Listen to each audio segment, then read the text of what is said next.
যারা হেফাজতে ইসলামের শাপলা চত্বরে 5ই মে কা পুরুষের মতো ভারত থেকে এনে যারা আমার আলেম ওলামাদেরকে পাখির মতো গুলি করে হত্যা করেছে, আমার আলেম ওলামাকে হাজার হাজার আলেম ওলামাকে মেডিকেলে পাঠিয়ে দিয়েছে।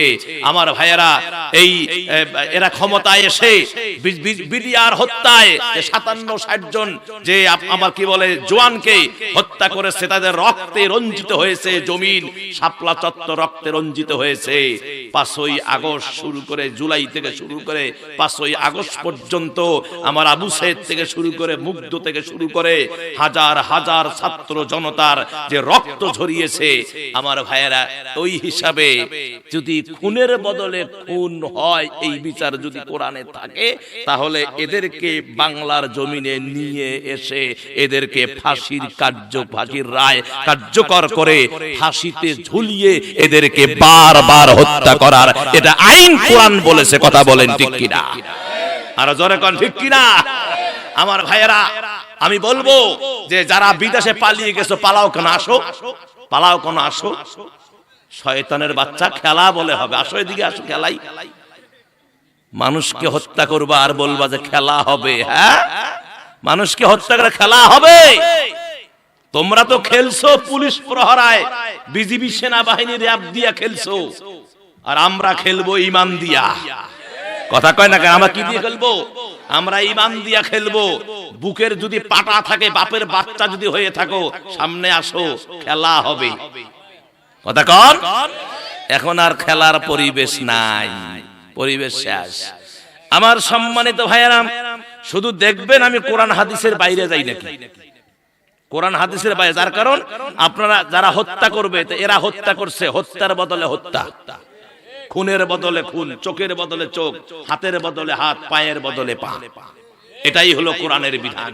কেউ যদি জেনা করে, এই ছেলে, কেউ যদি জেনা করে, সেই জেনাখোর যদি হয়, বিবাহিত বিবাহিতা যদি হয়, তাহলে তার শাস্তি হলো বিবাহিত বিবাহিতা, শাস্তি হলো তাকে গলা থেকে পুঁতিয়ে মাথাটা পাথর দিয়ে উড়িয়ে দাও, কি কোন সঙ্গে সার করে দাও। আর যদি অবিবাহিত অবিবাহিতা জিনার কাজ করে, এই যুবতী শোন, এই যুবক শোন, খালি তো ফাঁক খুঁজি বেড়াও, শোনো, খালি তো ফাও ফাও খোঁজে, ফাও ফাও, খালি ফাও খুঁজি খুঁজি বেড়ায়।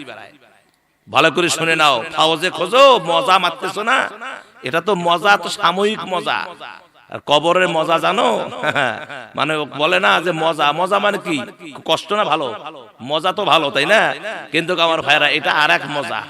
তোমরা তো এদিকে দৈহিক মজা মারলা, কিন্তু কবরের একটা মজা আছে, সেটা হলো, উদাহরণটা দেখেন, এই উদাহরণটা আল্লামা সাইদি দিয়েছিলেন। কি রকম? যে ছেলে যদি দোষ করে, মেয়ে বলে, মা বলে, এই বদমাশি করিস, তাক দেখবি তোর বাপ আসলে কেমন মজা, কি মজা, কেমন মজা। বাপ আসলে যদি পিঠে, এত মজা লাগবে নাকি? মানে এটা বুঝাচ্ছেন যে কষ্টের তীব্রতা, কষ্টের কি তীব্রতা বোঝানো হয়েছে। এমন মজা, এমন কষ্ট হবে, তোমার সহ্য করতে পারবা না।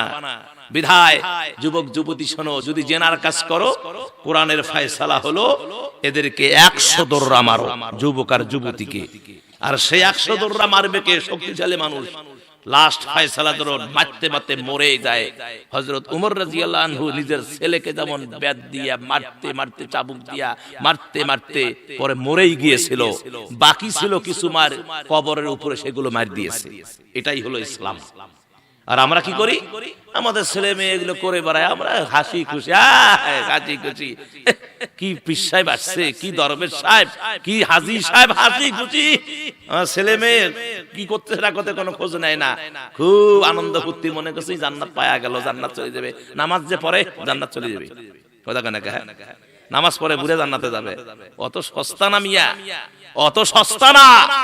আজানটা যখন হয়, ফজরের আজান বলেন, জোহরের আজান বলেন, আজানটা যখন হয়, আপনার মেয়ে ঘুমিয়ে আছে, আপনার ছেলেটা ঘুমিয়ে আছে, আপনি নিজেই উজু করে মসজিদে গেলেন, ছেলেটাকে ডাকলেন না, মেয়েটাকে ডাকলেন না নামাজের জন্য। আমার ভাইয়েরা, নিজে ইবাদত করতেছেন, জান্নাতে যাবেন, কোনো লাভ নাই। এই ইবাদত দিয়ে কোনো কাজ হবে না। কেননা আল্লাহ পাক স্পষ্ট বলেছেন, দলিল ছাড়া কোনো কথা নাই। আল্লাহ রাব্বুল আলামিন বলেন, ইয়া আইয়ুহাল্লাযীনা আমানু কু আনফুসাকুম। এই পর্যন্ত যদি হতো তাহলে মানা যেত যে তোমরা নিজে বাঁচো। হ্যাঁ, আমার নিজের বাঁচার দরকার, নামাজ বন্দেগী হজ যাকাত ইত্যাদি দিয়ে বাঁচলাম। কিন্তু আমার আল্লাহ পরের অংশে কি বললেন, ওয়া আনফুসাকুম ওয়া আহলিকুম নার। হে ঈমানদারেরা, তোমরা নিজে বাঁচো এবং তোমার আহালকে বাঁচাও জাহান্নামের আগুন থেকে। তাহলে বোঝা গেল আপনি নিজে বাঁচলেন, আহাল বলতে আপনার স্ত্রী, আপনার সন্তান, আপনার পরিবার যা আছে সবাই আপনার আহাল। ওরে মুসলমান, শুধু নিজে বাঁচলেই হবে না, আহালকেও বাঁচাতে হবে। কেননা আপনি যখন কবরে যাবেন, আপনার যখন জান্নাতের ফয়সালা হবে, তখন আমার আল্লাহর কাছে নালিশ করবে ছেলে এসে, মেয়ে এসে নালিশ করবে, প্রতিবেশী এসে নালিশ করবে। আমার ভাইয়ারা বলবে যে আল্লাহ কারে তুমি জান্নাতের ফয়সালা দিলা? নিজেই নামাজ পড়েছে, আমারে নামাজের কথা বলে নাই। নিজেই রোজা রেখেছে, আমারে রোজা রাখার কথা বলে নাই। ওই যে আপনি কারে দিলেন জান্নাতে? আল্লাহ ওকে যে জান্নাতে দিলেন, আমার যে জমি 2 শতক বেদখল করছে তার কি হইবে? আল্লাহ আমার 2 শতক জমি যে বেদখল করছে, তুমি তো আজকে হকের হাকিম। ইনিল হুকমু ইল্লা লিল্লাহ ইয়াকুসুল হাক্কা ওয়া হুয়া খায়রুল ফাসিলিন। আল্লাহ তুমি তো সার্বভৌমত্বের মালিক, তুমি আল্লাহ, তুমি তো ফয়সালাকারী, উত্তম ফয়সালাকারী। আল্লাহ তুমি তো হক সত্য বর্ণনা করো। তাহলে ওকে যে তুমি জান্নাতে দাও, আমার 2 শতক জমির কি হবে এটার ফয়সালা আগে করো। তখন কি আটকা পড়বে না ভাই? খুব বুঝেন, খুব মাথা গরম করেন না ভাই।